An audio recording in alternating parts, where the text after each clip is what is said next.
Oh my gosh, we're doing this. We're doing it. We are rolling. We are rolling right now. We're rolling. We're rolling. This is so exciting. Guys, so exciting. I am so honored Sasha would choose to interview me or me. I don't know what's going on.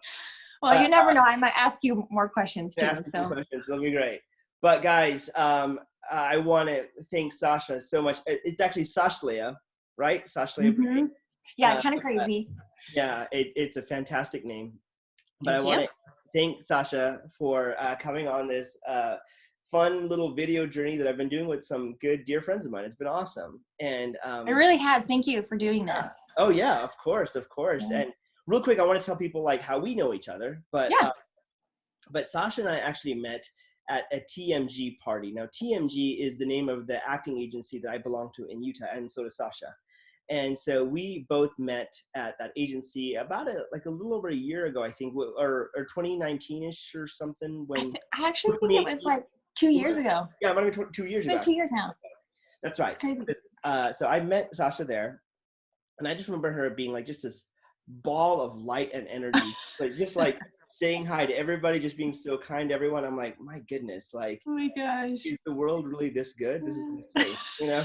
Basically, he's just talking about himself. I paid him to say these things. Yes, she did not pay me. No, it's been fantastic. So Sasha was there at this party. We had a great chance meeting, and we talked. And at the time, I believe, Sasha, you were just kind of barely getting repped by TMG. Yeah, just brand new. So that was cool. And then we kind of messaged, like, just like keeping tabs on each other through Facebook, acting and all that stuff. But then we ended up actually re-meeting at a friend of ours, a mutual friend of ours. He does a thing called Mustang Medicine. It's the most amazing thing. Absolutely incredible.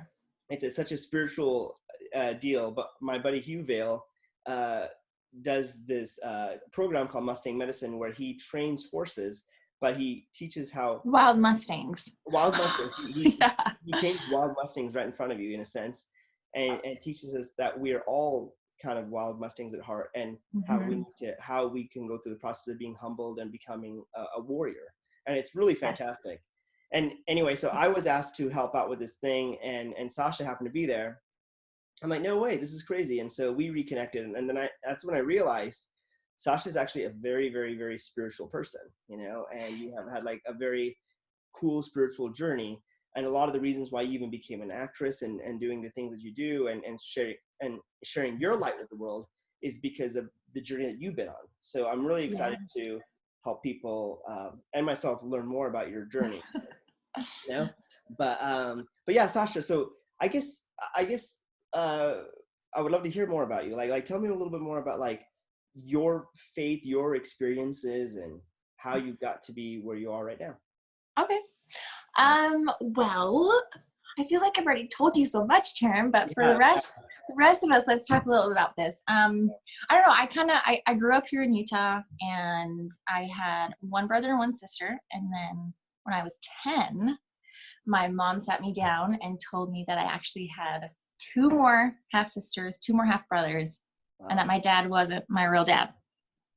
So huge, it was like major plot twist in my life right there. That's like a M. Night Shyamalan movie. And seriously. And so, and like, I guess you could say it was a dysfunctional, like, childhood, rough. I feel so bad for like my parents and all that they went through, and I love them so much. But at that same time, I decided to start walking to church for myself. Yeah. And I am a part of the Church of Jesus Christ of Latter-day Saints. Mm-hmm. And every Sunday I would go and I would just sit on the front row, and I would just really listen to what they had to say. And honestly, for me, I was a really shy kid, and I would go and I would just listen to what I was hearing and what I was feeling. And it was the only place where I felt peace at the time. And so for me, that was kind of the start of my spiritual journey. And shortly after that, like I get really cool dreams. And I've actually shared a couple with you. Yeah, you have. There have been amazing dreams, but that's awesome, you know. Yeah, so it just please feel free to share some of your dreams, because I don't know, they're pretty cool, but there are more so dreams, and you might hear my little baby crying in the background. Sorry. She's Great. trying to take a nap. And of course it wouldn't happen when we're in the middle of doing this. Of course. Yeah, no worries. Yes. But I don't know, just some of these dreams would just really help me have, I guess, more faith in life and moving forward. So like, I guess that's always been like kind of my focus in life, is just hope for a better future and hope that, you know, things are going to get better. And like, we're all in the mud at times. And I guess, I don't know, have you ever done like a mud run or like those Tough Mudder races? I personally have chosen to never run. So, unless I'm being chased by a wild animal, in which case. In which event would be very helpful to be able to run at that moment. Very wonderful time to run. And you know what? To the mud during those times to get away from those animals. So yes. It's true. It's very true. Totally get it. Yeah. So once upon a time in my life, I thought it would be a good idea to start running. Okay. Hence, I don't run anymore. So that should tell you a little bit about how well that went over. Yeah. But, okay. So if any of you guys have done like a mud run or a Tough Mud or anything like that, you go into the race ready to take on these big challenges. You know, you don't exactly know what they're going to be. But for me, like there was one time in the race where, you know, you had to go up and over this big wall, and then you had to go through tires, and then you had to like climb on through the mud underneath stuff, and you're completely in the mud. But there was this one time in particular that really like stood out to me. We were all in this big pit, and in this pit, it was all watery, muddy, just gunk. You couldn't get out of it. And it was really, really, I was like surprised because I thought, oh, I can get out of this, you know, like I guess I was a little overconfident. Yeah. You ever feel that way in life? Like, hey, I got this. Yeah, totally. Yeah. So I'm sitting there and I'm like, hey, I can do this. And as we're trying to climb up the other side, everybody is falling. Nobody is able to get out. Yeah. And we are all looking at each other like, what did we just get ourselves into? Yeah. There's some people that didn't even get into the pit. They just walked around because they were like, no, thanks. Yeah. And it wasn't until like we were each trying different things. Okay, let's try to dig in the wall so we have like a foothold, you know, to get up. And every time it just filled with water and we'd get right back down. And I remember it wasn't until one person, we started pushing up people ahead of us. Yeah. And then they would reach down to pull us up. And I guess for me, I don't know, I feel like this is really a good analogy for life. You know, we're all stuck in the mud and we're trying to find ways out. And sometimes we all have no clue what we're doing. And other times somebody else knows what to do ahead of us and we see it and we're like, oh, that's a good idea. I should try that. Yeah. But it wasn't until like we started pushing each other and helping each other that all of us were able to get out of the situation. And I kind of feel like, especially now with everything going on, we have to remember those times of, hey, we're all in this together. Yeah. And I might be a spiritual person and you may not be, but I don't care. You know, like what I care about is that you're happy and you're able to get out of this mud. And like this quarantine stuff is rough for a lot of people. Yeah. And and not so rough for other people, you know, like Charan, you're a very like funny dude and you always tell me that like that's just kind of how you roll, you know, like it's all about laughing and, you know, making light of stuff and that works for you and it works for for some other people too, but not everybody. And so I don't know, so I kind of like to look for the analogies of life. So like my spiritual journeys, my dreams that I've always had have always been analogies for life, and that one was a big one, and I just thought of it a lot lately because we're all in the mud right now. We're all like, what in the world's going on? Yeah. But I don't know. So that's kind of something. But then you have to kind of look at it and go, okay, well, how does this apply to us right now?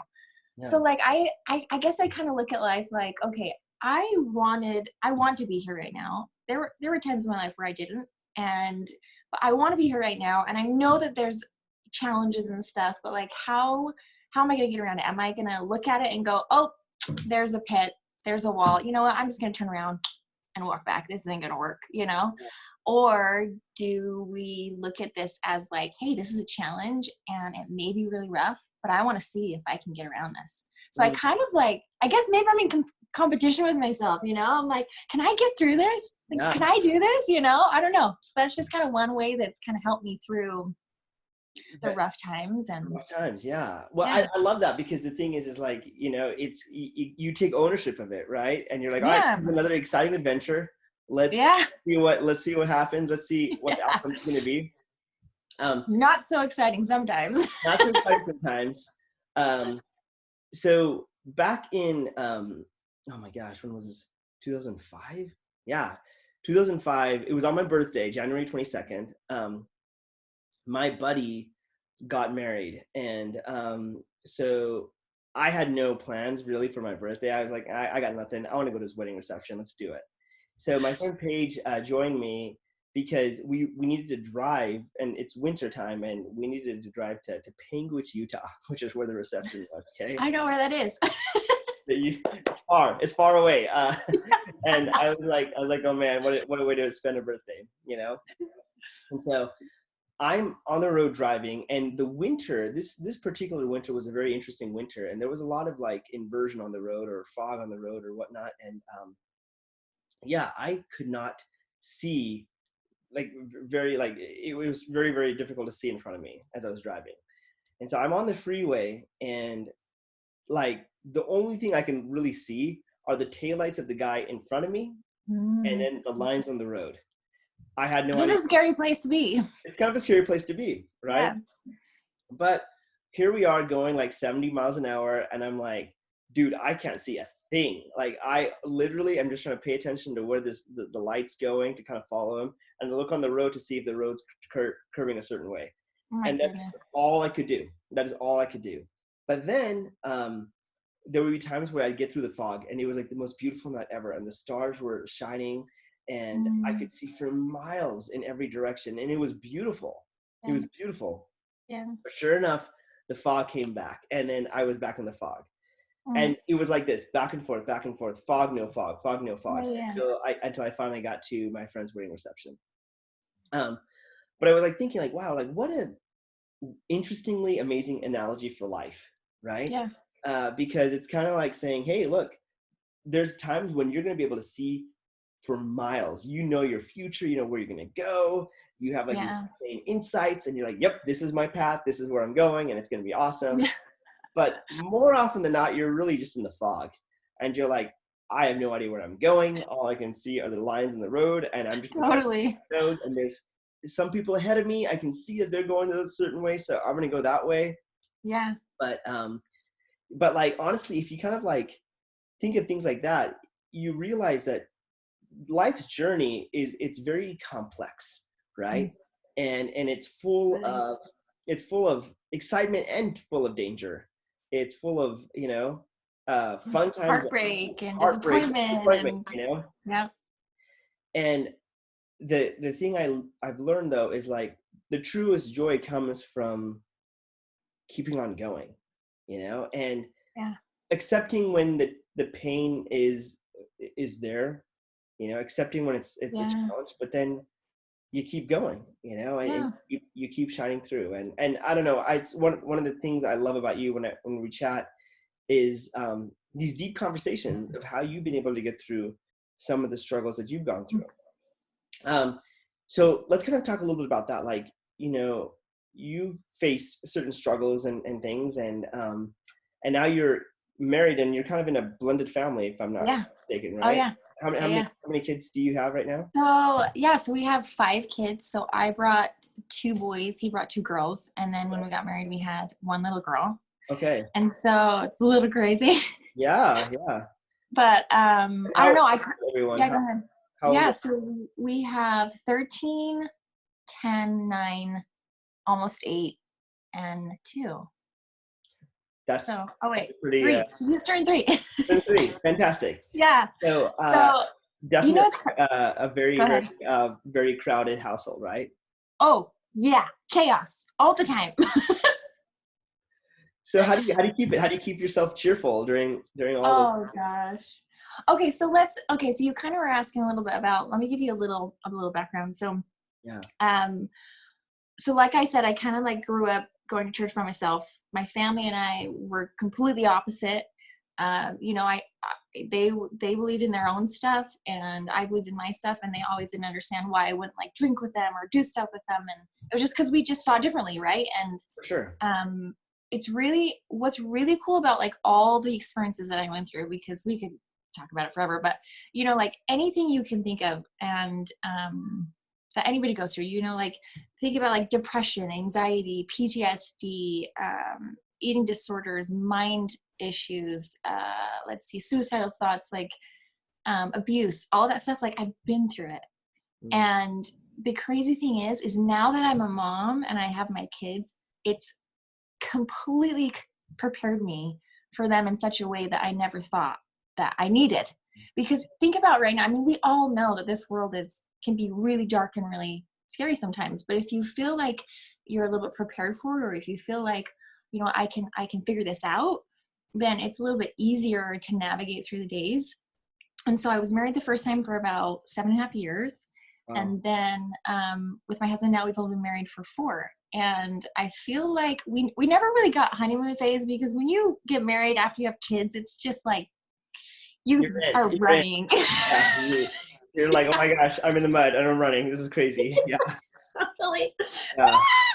Yeah. But I think the biggest thing is I had to recognize the power of agency and the power of giving my children that agency, because my parents never forced me to believe in anything. They never tried to make me think one way or think another. And my mom was always so good about, hey, I can't promise you that I won't be human and respond to what you tell me, but I promise you that I will always do my best to just sit and listen and just hear what you have to say.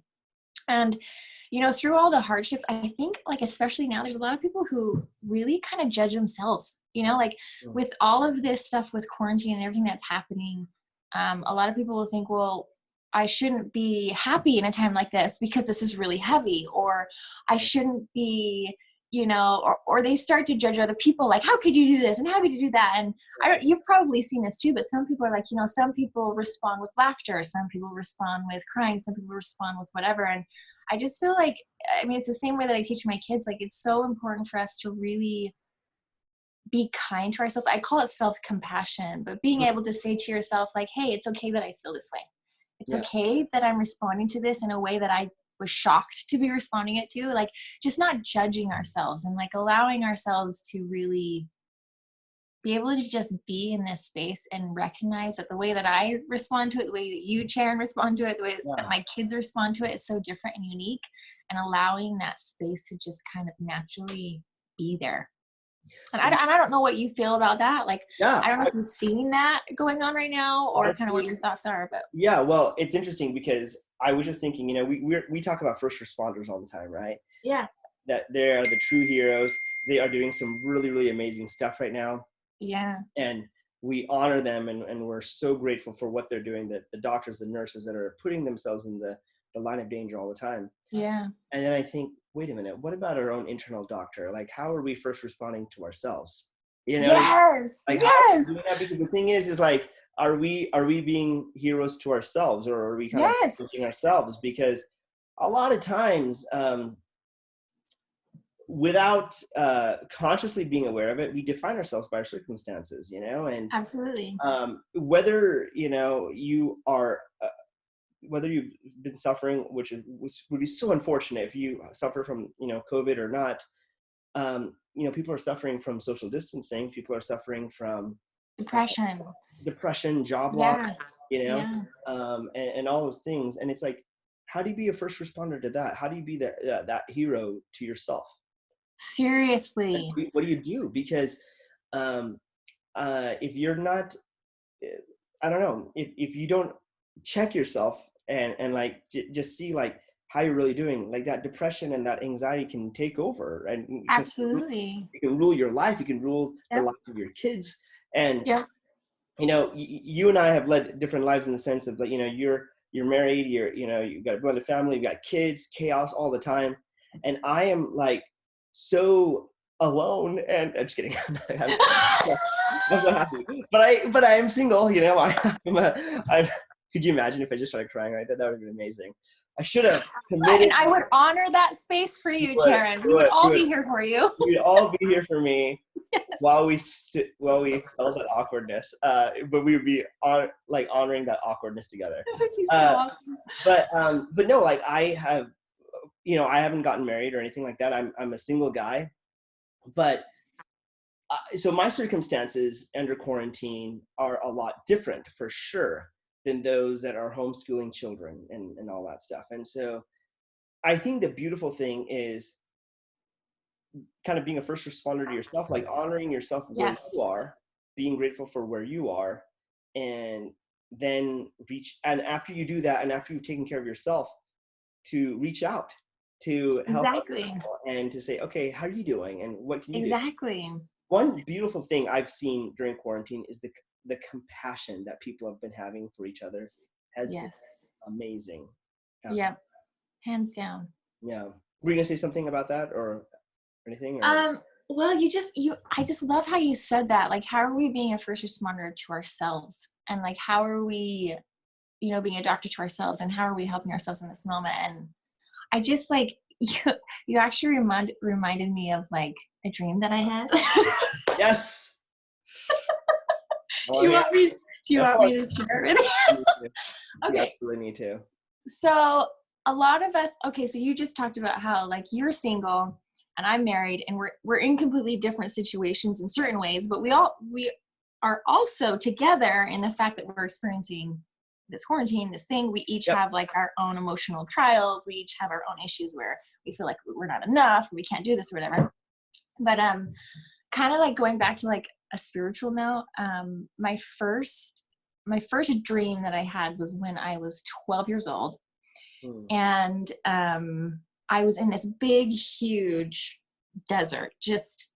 It was really grim. And in front of me, there was just darkness, and there were warriors like coming towards me. And I'm just me, my little 12-year-old self in the middle of nowhere, looking around like, oh my gosh, I'm gonna get killed. There's no way that I can survive this, And I remember like every time I would shrink back, more of the dark soldiers would pop up next to him. Mm-hmm. And I remember I would look down at the ground, and just as I thought like, oh, I'm gonna die, I thought, well, do I want to die like just standing here and letting them come towards me, or do I want to go with a fight? And so I would take a step forward, and every step that I took forward, they would start to retreat. Interesting. And I remember thinking in my head, like, whoa, I don't really have that much power. What's going on here, And I remember I took another step forward, and they'd retreat, but then I got scared, and I would take another step back because I wouldn't believe in myself, and the darkness would come again. And when I finally was like, no, I can do this, I took another step forward, and I looked back behind me, and there were thousands of angels and chariots and warriors, white and bright, and they were fighting with me. Even though I couldn't see them at first, it just made me realize like we're all gonna be fighting against dark warriors and Goliaths and things in our lives that we're gonna feel like we're gonna die from this. There's no way we can survive. But that was a really big pivoting moment for me, because I realized that there are forces fighting with me and for me that I can't even see. And I recognize that that's for each one of us, whether you believe in God and angels, or whether you believe in the universe, or whether you just believe in Mother Earth and Father Sky, like whatever it is that you believe in, like I really truly feel that as we're trying our best to get through our personal demons and darkness, that we have forces and energies and things behind us that want us to, they want us to survive. They want us to conquer. And that was just a really big piece for me. And I've looked to that dream forever. But it did start with me. Like you said, are we being our own personal doctors to ourselves? Like, what are we doing? Are we being a first responder? Like, I had to believe that I could do it. I had to take that first step. And I love how you're wording this, because in this situation, it's so easy to kind of shrink or to kind of get in a rut. And sometimes taking that first step is like the hardest dang part of the whole thing. Because it's like, can I do it? No, I can't. Yeah. Yes, I can. No, I can't. Yeah. So. It is. It's like that first step is such a it's the thing. It's the path that's taking you on. It's the path that's going to take you on the journey. It's kind of like Bilbo saying, it's a dangerous business going out on that road, right? Because you don't know where it's going to take you to.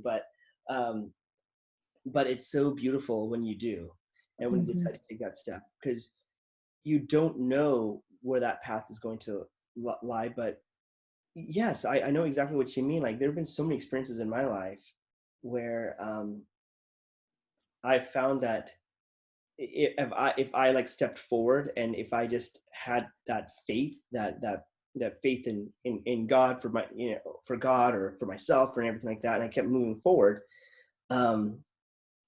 that the darkness would have to retreat. And it's been amazing to like experience those things. And I think there's like this one last thing I was gonna share. Yes, please give me more. okay, yeah, it's amazing. Well, so I went, my friends that see this video, they're just gonna be like, oh brother, here we go, because this is an experience that happened when I was with them. We are all at Lake Powell, and I feel like there should be a rule that should ban me from going to Lake Powell. But I went to Lake Powell, and we were on a motorboat. We stopped the boat, and we were kind of in the middle of the lake, and we were going to swim over to this cliff to go cliff jumping, right? So I jumped in the water. We were all like ready to go swim, and I wasn't wearing a life jacket because none of the girls were wearing life jackets. And I'm like, look, if the girls are going to wear life jackets, there's no way I should ever wear a life jacket. I'm a man. I got this. I got to show them, And so here I am swimming, and at first it was all like just joy, right? It was like, oh my gosh, this is great, cliff jumping. And even as I was going, I'm like, do I even want to jump off a cliff? Like, was that my idea? It wasn't my idea, was it? But I'm like, all right, I guess I'll keep going. But then the more I started swimming, the more I started realizing how winded I was becoming, right? I was becoming so winded and so tired. Yeah. And like a swimming pool where it's like shallow, you can just stand up. Lake Powell's like hundreds of feet deep. So there was no... you can't do that. do that. And like the swimming pool, we can just like grab the ledge or something and hold on. There's nothing for me to hold on to, right? Now, my friend Bryce, who was with me, there's like a bunch of us swimming. He noticed. He was like, all right, Charan is looking paler than usual, which is very hard for him, So he was like, Charan, are you okay? And I'm like, yeah, of course, I'm fine. Great. Amazing. I love it. And yet the more we kept swimming, the more I realized how not fine I was. And very exhausted. Dude, you know what? Anxiety. Yeah, I'm like, dude, you know what? I am going to turn back around. He's like, are you sure? He's like, do you want me to come back with you? I'm like, no, you go keep swimming. I don't know. I just feel like I need to go back. Yeah. So I kept swimming, and I turned around, and I realized I'd gone exactly halfway. So either way, it was a terrible distance of swimming. Oh gosh. And so I'm like, oh no. And so I try swimming back, and I start getting cramps. My leg starts cramping up, and now I'm not able to kick. And then my arms start cramping up, and I can't even like paddle or whatever. And so as I'm trying to go forward, like, because of the way, like, it's not smooth water, right? So it kept pushing me back, and I started going under. And I legit thought I was going to die. Like I was so panicked, and I was like, feeling like I was going to drown. And there have been people that have said that if like drowning is peaceful, it's not. It was terrifying. It was scary. Yeah. So I didn't know what to do. And thankfully, my friend's dad was still on the boat, and he saw me, and he's like, hey, Charan, are you okay? And I'm like, yeah. And then I went under the water, and I came back up on top, and he's like, oh, geez, okay. So he like turns the boat on, and he drives over to me, and he throws the life jacket over me. He's like, Charan, grab the life jacket. But I had no strength in my arms. Like, I couldn't even like reach out. Oh my gosh. It was crazy. And so finally, like praying and using like all the faith and all the belief I could ever have. Like I lunged forward with like every ounce of my strength, and somehow I grabbed the little cord of the life jacket, and I held on. And as I did, like I was safe, and I held on to it, and I felt like energy coming back. But like it took me legit 20 minutes before I had the strength to even like grab on to the boat and climb back on. And for so long I was just like, what was that about? Like, why did I go through that crazy experience? And then I realized, you know what, like, oh my gosh, like this is like our life, and we all like kind of jump in, we're all swimming around, but like unless this is fine. yeah, I can do it. It was great. It was great. Like I don't need anybody else. The girls are fine. You know, I'm fine. I'm great. Yeah. I knew for sure if I didn't have that life jacket to hold on to, I would be goner. I would be a goner, and I could never go back to where I came back from. Right, where I came from. Mm. So you know, you can think of it like as a spiritual experience of like, wow, if you didn't have God, if you didn't have Jesus Christ to hold on to, you can never make it back. Or you can think of it like, hey, if you didn't have like your positive beliefs or whatever it is, how do you make it through times when you're drowning? You know, and sometimes the beliefs that we have are kind of like lead weights that just sink us down. You know, and thoughts of like, I'm not enough. You know, I'll never be anything. Oh my gosh, the kids are driving me insane, or anything like that. That's just I'm like, not a good enough parent. yeah, exactly. Or like I'm failing them. Or like, or in my case, it's like, oh my gosh, another person that I can't date, or whatever it is. You know, yes, they're very real. Whatever negative thought you have, yeah, like a lead weight, like bringing you down in times when you just are so weak. Yes. Or you can be that first responder that looks inside yourself and says, okay, where can I find my hope? And where can I find, and where can I hold on to, and just hang on for dear life. And the truth was, like, again, before I could even climb back on the boat, I had to just hold on for a long while. And that's okay. You can absolutely be still for a while, and you can just hang on for a while. Yes. That's totally okay. Well, even like going back to the very beginning of your story, when you were like, she's not wearing a life jacket. I don't need a life jacket. You know, it's like, how often do we do that? We look at somebody else's strengths and we think, well, if they're doing it this way, then I should be able to do it like this way. Not in like a bad way, but there's sometimes we get this confidence in like, well, wait a second, if they can do it, I should be able to do it that way too. And we forget that, hey, it's okay. Just because somebody else is stronger in that place doesn't make my perceived weakness or deficiency that like a lack. It's more like, hey, I know I need this life jacket and I'm okay with that.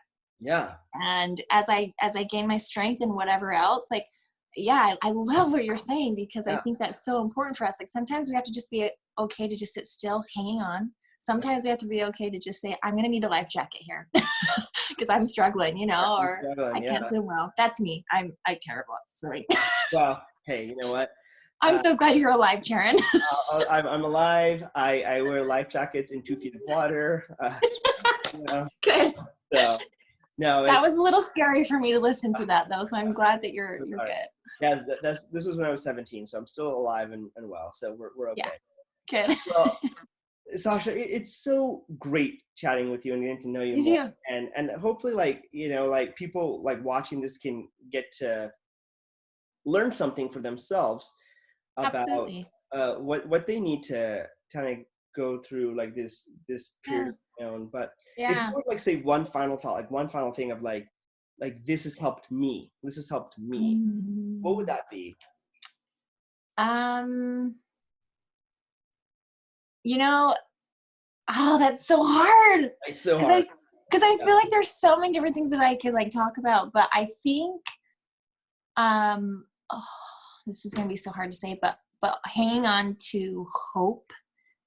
I know it sounds kind of cliche and all these things, because you hear that a lot, but honestly, like that was the only thing that got me through a lot of times. Like just hoping that tomorrow's going to be better, or sometime in the future there's going to be light, or sometimes in the future I may find an answer to this, and like holding on to who I wanted to be. So, you know, a lot of people like will talk about feelings, and you got to feel feelings, and you do, but our feelings change so often that it can stop us from like trying to be better and trying to be our first responder. Like you said, I love how you said that.